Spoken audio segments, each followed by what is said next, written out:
legend Yuri Jew, dubbed Keith McBrief, was a star in the world of League of Legends and the virtual world of sports. Today, he has agreed to answer our questions about his career. After all, it's not easy to have a popular pastime as a job. And we'll also be talking about what the future brings for him, as well as the experience on the whole. Welcome, Yuri.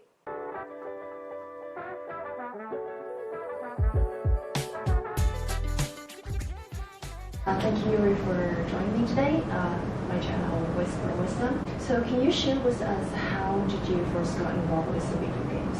So my journey with video games kind of just followed my bigger brother's interest. As a kid, I played games as long as I can't even remember when I started, but probably since maybe 3 or 4 years old. Oh my God. My first recallable memory from playing video games was started with the Game Boy Color. Nintendo's Game Boy Color. Like I said, my brother was, anything my brother was into, I would get into as well. I'd just be so curious as to what he's up to, and Game Boy Color was like my first introduction to games. Pokemon was a very vivid memory of mine, and then from there, when we got the Nintendo 64, Smash Brothers was a big one for us, that we were able to, me and my older brother, we would be able to play together instead of, we'd always be fighting over the games previously. But then that quickly switched over to computer games when we first got our first computer. And then from there, that's when we pretty much only started playing computer games from that point forward. And StarCraft was the next game that we got into, I believe, and that's kind of like a real-time strategy game by Blizzard, and it's kind of hard to explain, but it's kind of like you control an army, you build an army, and you fight other armies. After StarCraft, my brother got into this game called Warcraft 3, and it's another game by Blizzard, and you have a lot of options. It's also similar to StarCraft in that you're building bases, but there's also like an arcade kind of thing where you can play different sort of games or maps that other people can create. Like as a player, you can create your own game within this game, right? So that's where Dota came into play. Like Dota is called short for Defense of the Asians, where it's a 5v5 game. 5 players or 5 players. You got 2 bases. Instead of controlling a lot of characters, you control just one character. It's called a hero. And we played that for a good amount of time, and then we switched over to kind of a copy of that game called Heroes of New Earth, which is essentially the same game, but like a whole different, its own platform. So it is the same style game, and then that's kind of when I started becoming a little bit competitive with games, as opposed to just playing for. Well, I am playing for fun, but that's where I started to be a little more competitive, like just wanting to climb the ranks and stuff. What was the moment you actually feel that you feel like you want to pursue playing video games as your career? Not at the time. But I finally started to play League of Legends in high school because, well, actually it's only because all my other friends played League of Legends and no one else played. I was playing Heroes of New Earth at the time, which is it's hard to explain, but they're different games but the same style. So I pretty much only switched over because I felt left out. I wanted to fit in with my friends and play League of Legends. Oh, I see. As you transition to professional play, and what were some of the biggest challenges you faced? I think biggest challenges for me were my parents weren't supportive at the time.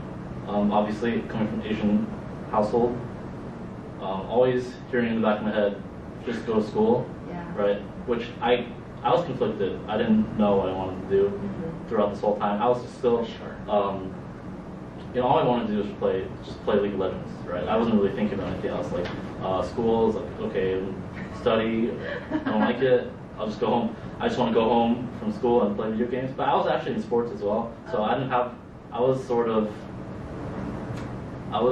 doing a lot of things at once, for sure. Like what? Like wrestling was something I did throughout high school, all 4 years. And looking back, it was a good experience for me. being in a team environment. But I would say, going back to like struggles, I would say being conflicted with what I should do. I wasn't committed fully at the time until I wasn't fully committed to playing professionally until I actually went to school for a few months at UC Santa Cruz. Okay. But by then, I had already played several professional games by then, like professional matches, like at the highest level at LCS. So actually, me committing to professional play happened after I broke into professional play. So it kind of like I was uncommitted for a while while doing it. But then I think a few months into attending UC Santa Cruz, I was still playing in like League of Legends sort of semi-competitively. Yeah. I thought maybe if I just play this semi-competitively, make a little bit of money at the same time, it would be a good choice for me. But I ended up figuring out that like this chance won't ever come back, so I should just pursue it 100%. So that's when I dropped out, and that's when I actually made the commitment to move to Los Angeles and do this for a living. Wow, that's a big decision. Yeah, and it was all by myself too, and like against what people were telling me. But it was just like it's hard to. For me, it's just like I just wanted to do it. I can't really explain too much. I figured I could just come back to school anytime, so and I would never get this chance ever again. So that's why I did it, and I don't regret that decision. Yeah, I admire that decision because a lot of like coming from Asian family, we always listen to family, like your parents always having a voice to trying to impact you a lot, and that is very big decision for you. Yeah. So since we're talking about the League of Legends, how did you break into the professional of that? And what was your first big break? My first big break happened kind of by luck, and it was still when I was in high school. I had been playing with an amateur team under this team called Team Curse, and I was on like the third team. So there's like 3 tiers at the time, like top tier LCS. That's where you have matches in Los Angeles. You got the stage and it's broadcasted. You got the second tier team. You got the like academy team or challengers team. That's the level under, and I was the level under that. So like the third string essentially, the third string team. And what actually happened was it's an interesting story because that year that I broke in, the world champion, one of the world champions named Piglet, he's a Korean player that had won the world championship at the time. There was a lot of attention on it because he was making the move to North America and joining a North American team. But the thing is, there were visa issues, and they needed someone to fill in the slot, and that's where I had to come in as a third string player. I was maybe 15, 16 years old at the time. They flew me out. I was still in high school at the time, and I did really well in those games. My first real professional matches, and that was my big break. And people realized, oh, this kid is good, right? Yeah. Were you during that game? Were you nervous, like if you were not going to do well? I was definitely nervous, yeah. But the good thing is, I had like veterans around me. They calmed me down, and it's definitely a big help when you have people like that. Yeah. And even though you're nervous, I was able to still play really well and was able to win a lot of our games. I didn't actually stay on that team permanently because I was still in high school. There were struggles with what happened, but that was still my big break, and I was very lucky to have that happen. Yeah, wonderful. So can you describe your role in the team during your peak competitive times? And how did your responsibilities evolve over time? So in the game, my technical role was called carry, which is a role that doesn't have as much agency or control or power in the early stages of the match. But later on, as the game progresses, then I start to get more powerful and kind of lead the team to victory. I played a big part in the later stages of the game. On the team aspect, Of course, at first, I don't have experience. I'm kind of the person that, I'm trying to absorb as much information as possible, just trying to follow people who know more than me as like more experienced players. But of course, as time went on, I moved from team to team, learning from a ton of different teammates and players and coaches, like just accumulating a lot of experience. I'm able to kind of learn what they taught me and also teach that. I eventually teach that to other newer players, as my career progressed. I see. Yeah, that's wonderful. You can actually train newer players down the road. Yeah. So do you find them more interesting to learn like into new skills, or how do you feel about like training new people, new players? I thought it was fun. It's fun being on both sides, and being able to experience both sides of it. It wasn't like strict training. It was kind of, because like when you're playing with new players, they are your teammates, right? So you want to teach them as much as possible as because you just want the best chance to win, right? Yeah. So that's why you're teaching, like, whether it's like something specific about the game or like something habitual or something like mindset related. It's I would say it's a good experience being able to teach newer players something like the same things or different things that I was also taught when I was newer. Yeah, because like previously you were mentioning those veterans actually help you to calm down during your competitive moments. Yeah. Right. So looking back, which matches or tournaments stand out as particularly memorable for you? Definitely my first big break, my very first LCS match was very, very memorable. Of course, I think that's self-explanatory why it was so memorable, and the fact that it was a win. I think when I was on this team called Fox, it was like absurdly a long match. We ended up winning. This would take forever if I explained everything in the game, but and then there was also a big win for me was when I was on a team called Cloud9, and we were playing the finals of the academy. So that was like that's still the level under LCS, but winning that finals match was like very important for me as a player. Yeah. So esports team can be very intense environment. And how did you and your teammates handle that pressure and manage conflicts? I think that's always been a struggle. Mm-hmm. I think for a lot of players, especially just because when you think about the age of the players that are competing in this industry, it's like kids 15, 16 to 20, early 20s, right? These are still developing people, and it's actually very common. It's common for a player to come to the scene as a toxic, like labeled as toxic, but what that really means is like someone who doesn't really know how to manage their emotions or will lash out in some way. But these are like high school kids, right? So it kind of makes sense. Yeah. And that's always been a struggle. For me, I think it's just something that I wasn't anything like that, but handling pressure in that kind of environment has just been something that I've had to learn to do over time, and I was never perfect at it. And the good thing is a lot of these organizations that handle players, they have resources, right? Mm-hmm. Especially now, like there's sports psychologists, there's coaches, right? You've got these kind of different roles that kind of navigate this more so now than in the earlier years. Okay, wow. So do you think those like learning about how to manage your pressure, how to manage your emotional moments actually benefit you down the road, like from now? Do you think that actually benefit you? How you deal with other things?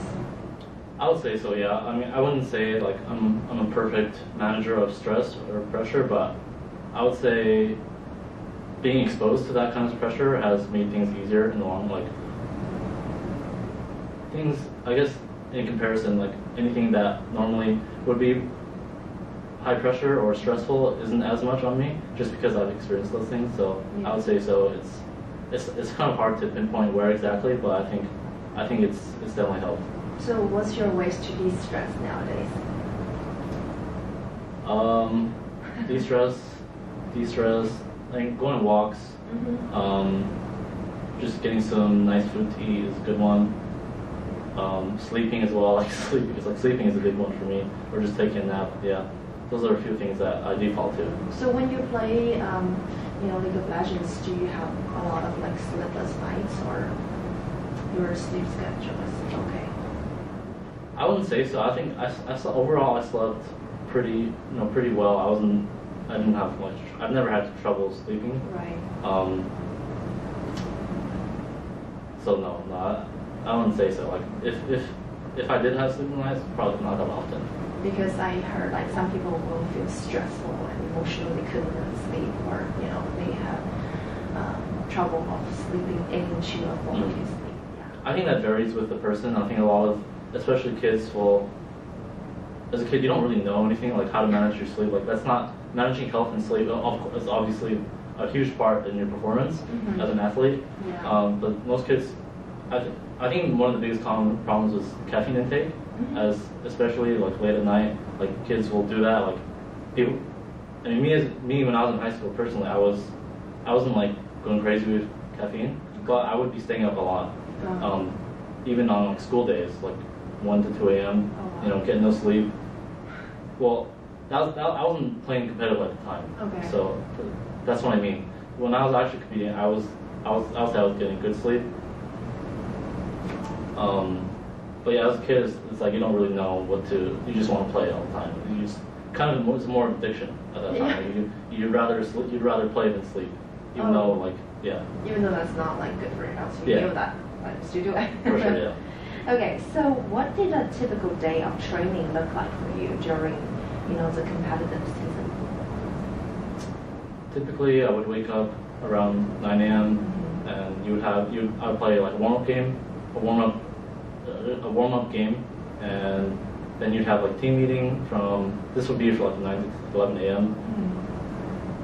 And then you would have like your actual scrimmages, like practice time, where you'd play not professional matches, but like professional practice with other teams. That would be from like 11 to around 5 or 6 p.m. Wow. Yeah. So you'd play, when I was playing, you'd play 3 matches, and between each match, you'd meet as a team, and you would talk about it. Like, so what we do is we would first like talk about like, we play the game, right, and then you would go to another room where the game is recorded, right, you can watch it. You would watch the whole game, and then you would or the coach would usually the coach would find points to talk about. Yeah. It would take like 10 to 20 minutes of just what did we do wrong this game, right? So like what should we have done, right? The game for us is kind of a complicated concept, but the goal is to find the best way to win, right? And that's pretty much what we need to discuss between each game. So that's what we do. We play 6 games, all the way to like around 6 p.m. We eat dinner, and then what I would usually do is I'll just play 3 to 5 more practice games by myself. 6? Yeah. Oh. So my whole day would look like 9 a.m. to like 11 p.m. Pretty much just, if I'm not playing, I'm like eating or thinking. Not really thinking, but thinking, yes, but we're either playing or eating or like taking a break, something like that. Well, not long breaks at all. Wow. Yeah. That sounds a very occupied schedule. Yeah. Yeah. Like, do you have weekends though, or? Oh yeah, I didn't talk about. So that's like a normal practice day. On weekends we would play matches, like competitive games. So Saturday, Sunday would be competitive matches, where we would obviously wouldn't practice as much, but we would still play warm-up games. We would have to dress up, put on our uniforms, and then drive over to the studio, right? And then you've got to do like all the random stuff. Like we still talk about like what we're like your game plan, like what are we gonna do in this game, and then it's still like a professional environment, right? So because we have to do the media stuff, like put on makeup or oh really? You do makeup? Do hair and stuff. Like they had someone to do it, but like this is like the random stuff. I mean, like it's so random coming. No, this is like the company who hosts the the broadcast of the matches, like they have their own makeup person. Like they're trying to like, because like these are like sweaty teenagers, right? Yeah. And they need to wipe off the sweat and then do their hair because they don't do it themselves, right? Right. So then you play the match, and then whether you win or lose, you go back, you watch, you review, and then you practice some more, and then you do it again the next day. And then typically off day would be the Monday after. That's not really an off day for me. It's usually that's not an off day. I'd still at least play like 3 to 5 hours on Mondays. So it wasn't like it's never like a true off day. So League of Legends is a game that involves with like each update, right? So how did you adapt your play style to change in the game meta? Yeah, I mean that's something I got used to as I started playing, because as you said, the game always changes, right? So that can even sometimes mean your role changes as well. Like for example, I played the carry role, but at some point you have this typical marksman class, right? Like you have like, it's hard to explain, but a class that does sustained damage through like, how do I explain this well? I don't really know. But like essentially what I had to do is I had to switch kind of the champions or the characters that I had to play completely almost to fit what is the best way to win. So that's what you're always trying to figure out. And the champions you play or the strategies that you execute are always changing in this game. So it's just something you get used to. You have to be adaptable, be able to think critically and adapt your skills over time. Yeah. Is there any like your team members who were not able to actually adapt that, and how did they conquer that? Honestly, it's adapt or adapt or die kind of thing. It's if you can't adapt well, then obviously your performance is not going to be as good, right? And if that happens, then you'll be benched. You'll be sent to the next level, and really it's just an adapt or die kind of thing. Will be sent to maybe like a lower level. Like a lower level, like if you're LCS previously, you'll be sent to challengers. You'll let the other person. If you don't adapt, then you're not gonna perform up to expectations, right? And it'll be like the difference is the same as just performing poorly, basically. So what was your reason that you decided to retire? It wasn't like I'm retiring now kind of decision. I think it was back in 2022. The thing is, I had always gotten a team, like a contract. The thing is, like you got a free agency period. This happens usually in October and November, where you sign your contracts, whether it be 1 to 2 or 3 contracts, right? And there are only 50 good spots. Now there's even less, like 50 player spots at the time, because there was 10 teams, 5 players at the time. So 50 good spots, like they actually pay a good salary. Anything under that, it's not sustainable. Like you can't play at the second level, and that's not sustainable because the salary is just not good enough to play the second level. So I didn't end up getting a contract that year in 2022. Okay. And and it happens to a lot of players too. If you are, and it can happen for a lot of reasons too. Like an organization has verbally committed to you, but instead they sign someone else, and you can just that easy. Like you can just not have a salary for the whole year. It's that easy, yeah. So I didn't end up getting a contract for that year, so I'm unemployed during that period. And I did actually go to Korea by myself to train, and I'll say that it was a successful trip because I achieved top 100 or 200 in the rank in Korea, which is like that's the best region for League of Legends right now. Yeah. But still, I didn't find a team, and I think over time I just thought like, is it really worth it? Like, I'm not getting paid. Who knows what I'll get paid? So that's when I started to think about like other options. Yeah. Okay. So, what have you been involved with, since retiring from professional play? Then, and have you found that difficult to transition into a different type of career? I would say it was not that hard to transition. What I am involved with now is right now I'm a software engineer, self-taught. I didn't go to school obviously, and I'm also an e-commerce business owner as well. So those are two things I'm involved in. I think in some fields, obviously, it's going to be hard. The reason I chose these two things was because I wanted to find opportunities that didn't really not require, but like, that made it much harder without a degree. So I was doing research on on all these internet forums, like what is software engineering a good path? Like, can you get a decent paying job without a degree? And it was surprisingly it was pretty common for people to get a job without a degree.